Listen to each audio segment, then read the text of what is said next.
Vice President Harris and her running mate Tim Walz are really zeroing in on the battleground states as Election Day nears. Harris is holding a rally tonight in Philadelphia with a final message to voters there. And Walz is in Nevada making a special pitch on the Twitch platform to young male voters. More now from ABC's White House correspondent Mary Alice Parks. Vice President Kamala Harris tonight starting off the week in Philadelphia ahead of a week-long blitz of battleground states. Pennsylvania, the biggest of the swing states, could decide it all. And she needs Democrats in Philadelphia to come out for her in big numbers. Harris today hitting the streets, meeting voters and encouraging them to get to the polls. At church this morning in West Philly, she promised joy was coming in the morning. At a barbershop, Harris talking about education and her hope to recruit more black men to be teachers. Stopping at a bookstore, visiting this Puerto Rican restaurant in North Philadelphia, meeting with supporters.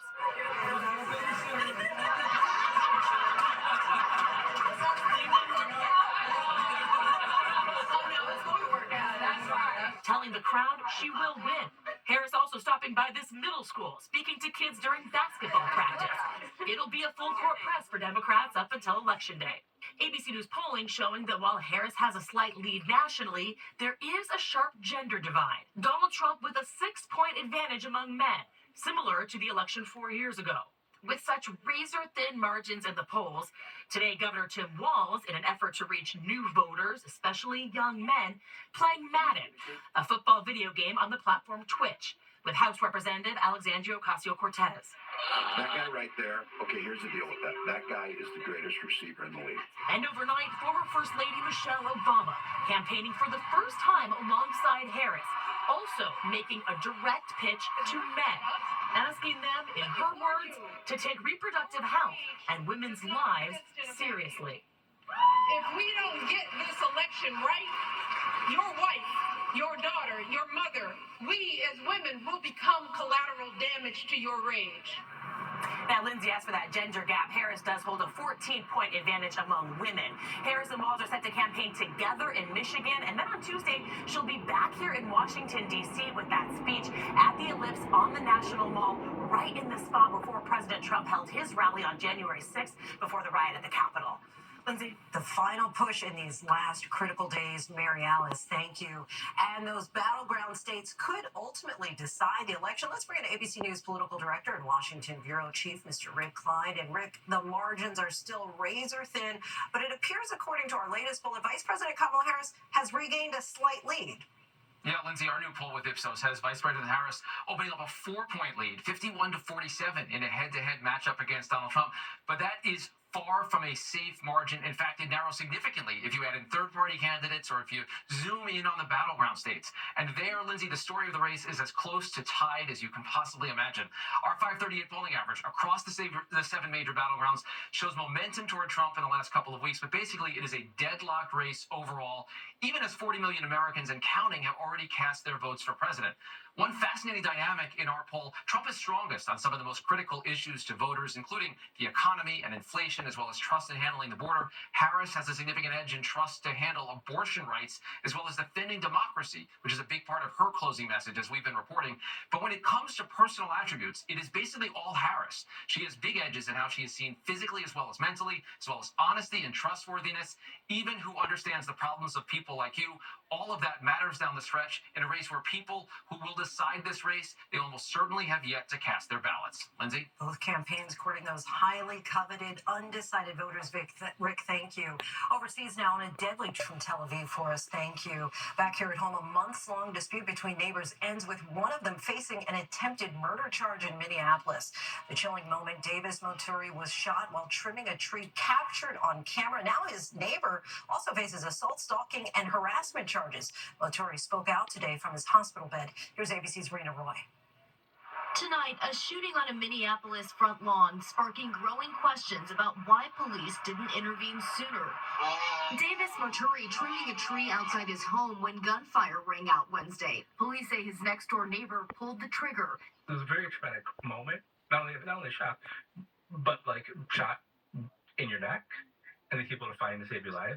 That neighbor, John Sawchak, now wanted on multiple charges, including attempted murder. According to the complaint, the defendant has made countless other threats and engaged in almost constant harassment of the victim and his wife since they purchased their home in September 2023. The Hennepin County Attorney's Office seeking an extreme risk protection order, noting the suspect's paranoid personality disorder. We have a suspect who is mentally ill, and now he is known to possess firearms.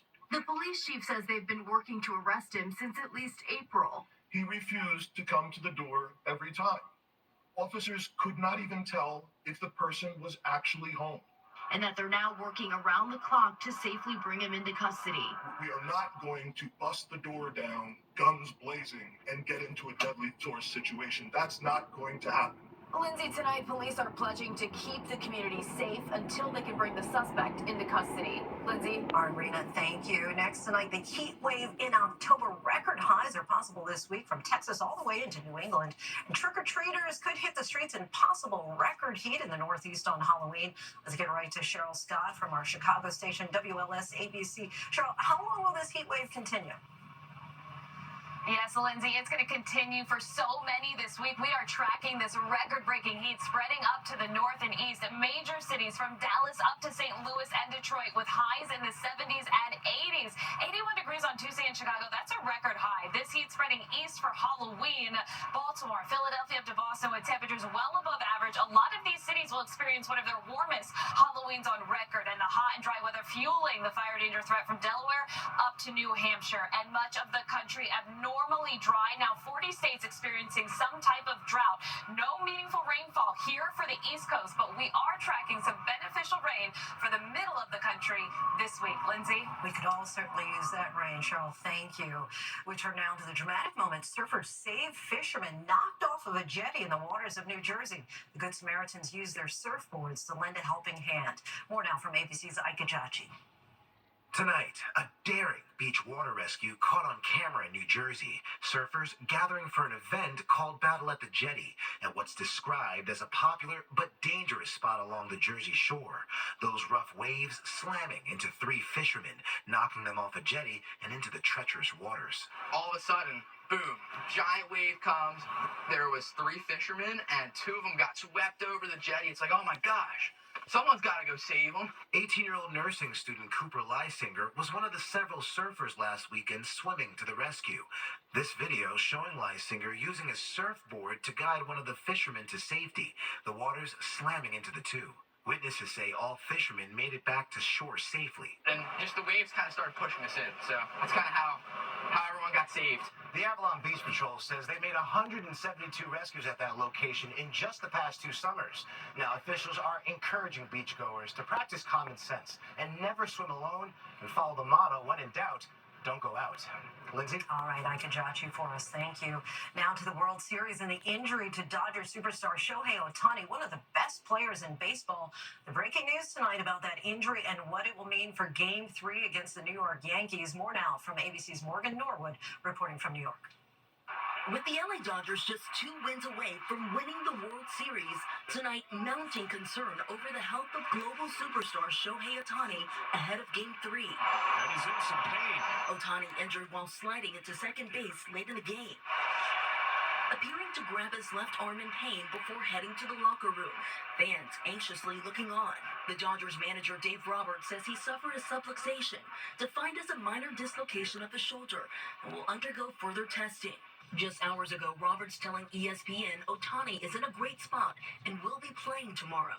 The reigning MVP suffering multiple injuries since arriving in the U.S. back in 2018, already recovering from a major injury to his right elbow, forcing the two-way player off the mound and slowly into the batter's box. On a 1-2, Ohtani sends one in the air, the other way! Where he became the first player in Major League history with at least 50 homers and 50 stolen bases in a season. And Lindsay, now that Ohtani is cleared to play, all eyes on Game 3 and how his shoulder performs. Lindsay? Collective relief from those Dodger fans. Morgan, thank you. Now to an update on Miami Dolphins quarterback Tua Tagovailoa. He's back on the field today against the Arizona Cardinals after clearing the NFL's concussion protocol. In September, he suffered the third concussion of his career. There's so much more ahead on World News Tonight this Sunday. The Dodgers star with a historic moment, how he gained inspiration from his family's difficult journey. And an update from McDonald's on the deadly E. coli outbreak, what they say officials have found out about the source of the contamination. Next tonight, McDonald's is out with an update on the deadly nationwide E. coli outbreak linked to its quarter pounders. At least 75 people in 13 states affected. One person has died. McDonald's says testing by Colorado officials found no traces of E. coli in its quarter pounder burger patties. The sandwich will go back on sale in certain restaurants without the slivered onions, which are believed to be the source of the contamination. Army officials say a person of interest is now in custody in the suspected murder of a soldier at a Missouri base. The body of 23-year-old Sergeant Sarah Roque was found last week in a dumpster. She had been reported missing the day before. The base commander says her death is being investigated as a homicide and exclusively by the Army. Roque served as a mine dog handler and had enlisted in 2020. When we come back, the massive cheese theft, tons of cheddar, is missing from a London warehouse. To the index now. Police in London are investigating a cheesy crime. Neal's Yard Dairy says more than 22 tons of high-value cheddar worth more than $350,000 was stolen by fraudsters posing as a legitimate wholesaler from France. The company is a leading distributor of British artisan cheeses. Neal's Yard says 950 cheeses were taken. When we come back, how a World Series hero found his inspiration in a difficult journey for his family. Finally tonight, the historic Grand Slam that was so much more than just a victory on the diamond. Freddie Freeman, first baseman for the LA Dodgers, is grateful for a major comeback on and off the field. On Friday, he made history on night one of the World Series, nabbing a Dodgers win with a walk-off home run. The first player to ever hit a walk-off Grand Slam in the World Series. Those are the kind of things when you're 5 years old with your two older brothers and you're playing football in the backyard, and those are the scenarios you kind of dream about. It marked a joyous moment after a difficult year for a family that's been through so much. This summer, Freddie's 3-year-old son Max was hospitalized for 8 days with a rare neurological disorder, Guillain-Barré syndrome. His wife, Chelsea, took to social media to share their family's deeply personal experience. Freddie even took time away from his team to be with his family. Seeing one of your kids on a ventilator, fighting. It was hard.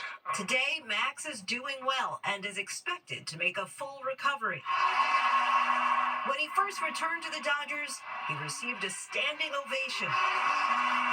Freddie is now playing the game with a greater purpose. I can't tell you how good that felt, just to be able to hold my son again.